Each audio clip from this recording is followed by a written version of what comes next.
tell you what this bitch is thinking. You'll find me in this. Bekerja menjadi seorang asisten rumah tangga memang tidak mudah. Ada saja hal-hal yang menjadi sorotan media, terutama menyangkut hal-hal negatif yang dialami para asisten rumah tangga tersebut, baik di dalam maupun di luar negeri. Namun di balik sisi kelam pemberitaan mereka, banyak pula berita-berita yang inspiratif dari pengalaman orang-orang yang pernah menjadi asisten rumah tangga, namun berhasil mewujudkan impian mereka. Mungkin Anda tidak menyangka bahwa sebelum menjadi sosialita dan selebriti terkenal seperti saat ini, Kim Kardashian pernah bekerja sebagai asisten Paris Hilton. Ia mengurus semua keperluan Paris Hilton, dari mulai mengurus berbagai keperluan Paris, membawakan tas saat acara-acara tertentu, bahkan sampai memijat kakinya. Di Indonesia sendiri misalnya, penyanyi duo sabun colek Dina dan Kiki juga pernah bekerja sebagai asisten rumah tangga di Hong Kong. Begitu pula dengan Cinta Penelope yang pernah menjadi asisten rumah tangga selama hampir 2 tahun. Dan inilah berita yang telah on the spot rangkum ke dalam 7 asisten rumah tangga menghebohkan.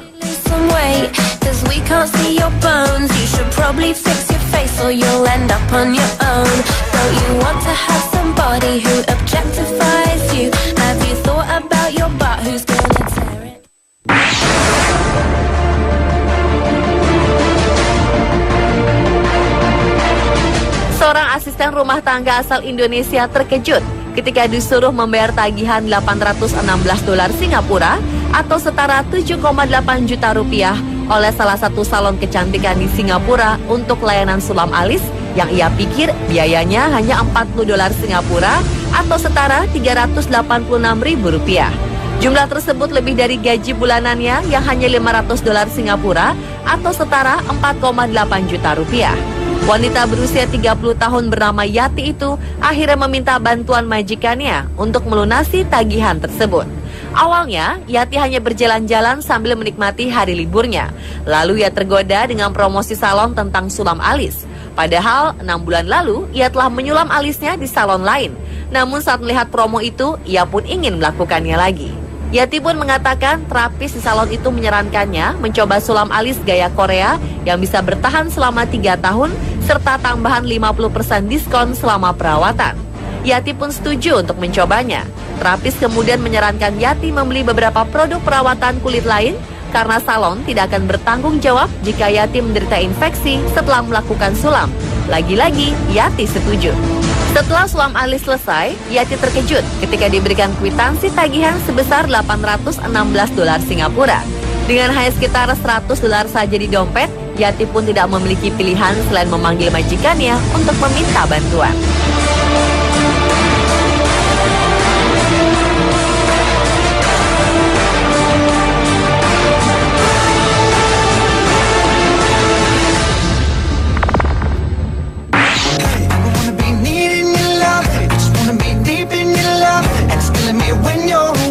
Ternyata profesi menjadi seorang asisten rumah tangga pun dapat membuat iri banyak orang. Seperti seorang asisten rumah tangga asal Indonesia yang bekerja di rumah seorang artis terkenal, vokalis Maroon 5, Adam Levine. Mungkin berita ini sudah lama beredar, namun mungkin juga masih banyak yang belum mengetahuinya. Adam Levine ternyata mempercayai TKW asal Indonesia bernama Mbak Ani ini untuk menjadi asisten rumah tangganya. Hal ini disampaikan langsung oleh akun Twitter fans Maroon 5 Indonesia.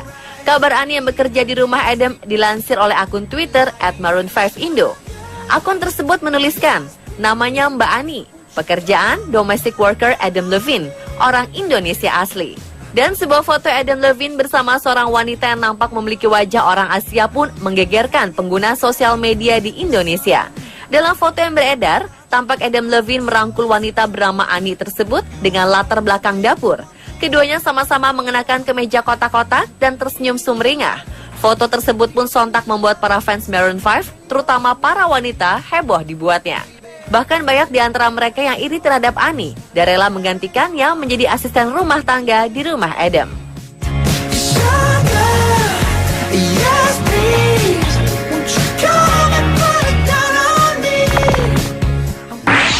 Loving you was easy, thought you'd never leave me, yeah.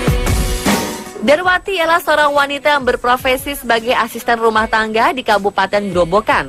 namun ia mampu meraih impian untuk menjadi sarjana manajemen bisnis di Universitas 17 Agustus Semarang. Sebagai seorang pembantu, ia menyisihkan sebagian upahnya untuk menempuh pendidikan di perguruan tinggi. Rata-rata ia menyisihkan Rp500.000 per bulan dari upah Rp900.000 yang diterimanya. Para setiap pekan ia mendapatkan uang makan dari majikannya. Dengan uang itu, ia pun harus berhemat agar mampu membayar iuran per semester sebesar Rp700.000 dan satuan kredit semester yang biaya totalnya mencapai Rp2,5 juta.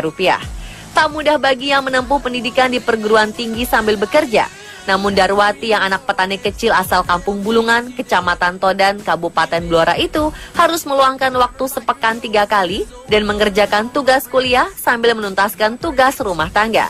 Tak jarang, ia juga mendapat cemooh dari teman mahasiswa mengenai statusnya. Tetapi itu malah membuatnya semakin semangat untuk bisa seperti mereka. Usahanya pun tak sia-sia. Ia menyelesaikan kuliahnya pada semester 8 dengan indeks prestasi kumulatif 3,68. Darwati pun ingin punya usaha sendiri seusai lulus kuliah. Alasannya, ia ingin mempekerjakan orang lain dengan usahanya sendiri.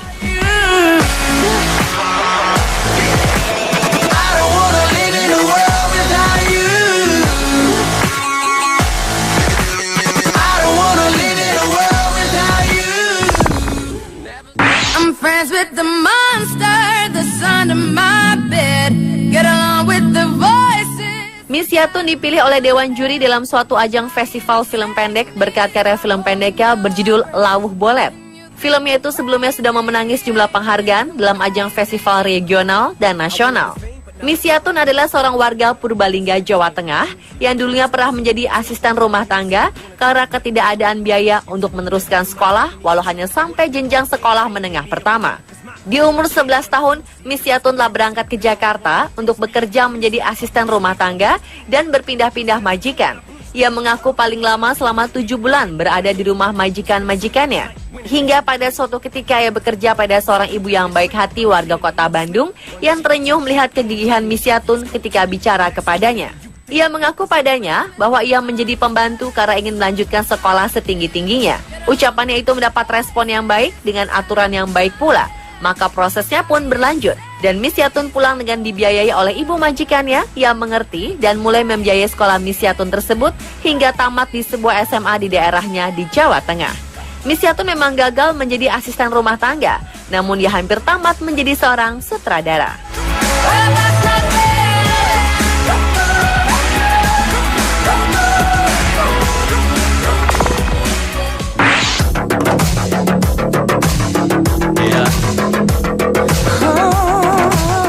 Ia adalah Saisa Bakani, seorang pembantu rumah tangga yang kini telah berubah hidupnya setelah mendapatkan beasiswa ke New York, Amerika Serikat untuk mempelajari fotografi.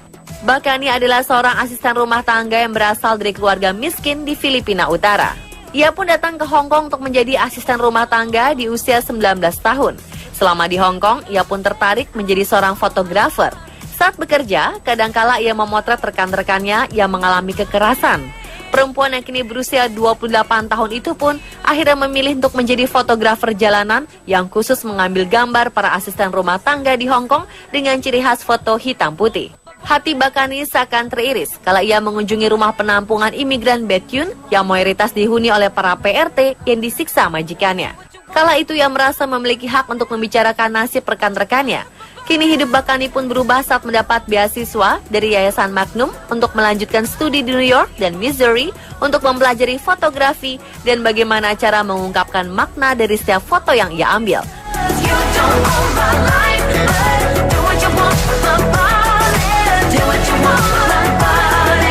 Early morning, longer nights, time for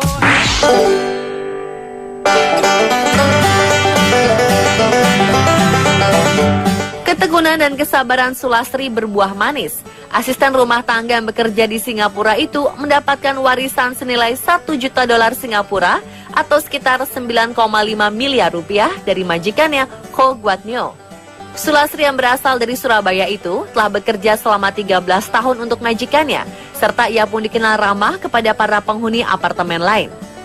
R.S. Sanga, koordinator penghuni di Julian Park Residence pun menuturkan bahwa ia selalu tersenyum kepada para penghuni lain.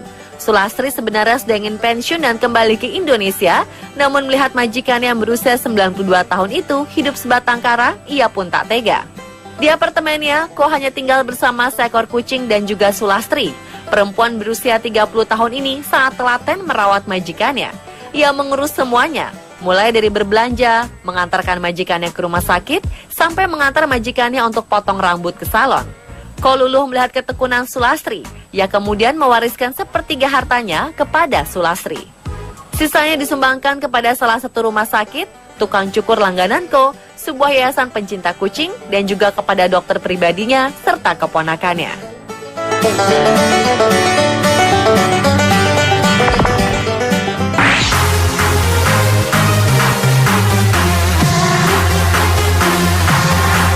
Kampungnya di Kabupaten Serang, Provinsi Banten, merupakan daerah penyuplai tenaga kerja wanita paling besar. Beberapa desa di daerah itu menjadi kantong TKW, diantaranya Kecamatan Pontang dan Tirtayasa. Dan dari sekian banyak kisah pilu para pahlawan devisa tersebut, ada satu orang yang mengharumkan nama bangsa, yaitu Nuryati Solapari.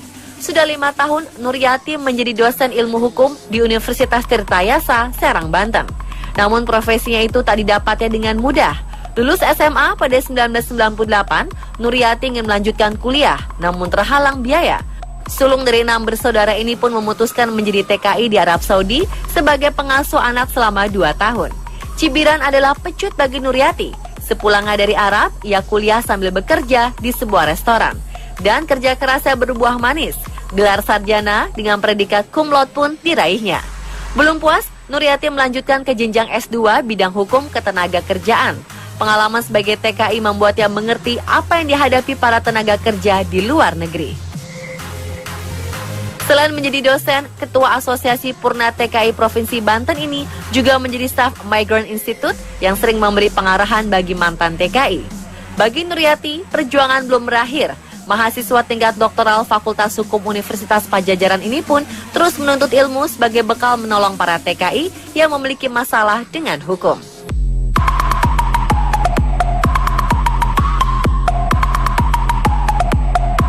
Dan itulah pemirsa, ke-7 asisten rumah tangga yang menghebohkan versi On The Spot. Banyak jalan menuju Roma. Mimpi akan selalu bisa tercapai meski kita pernah berpikir tidak mungkin. Namun jika kita memiliki niat dan tekad yang tinggi, pastilah akan ada jalan yang Tuhan berikan.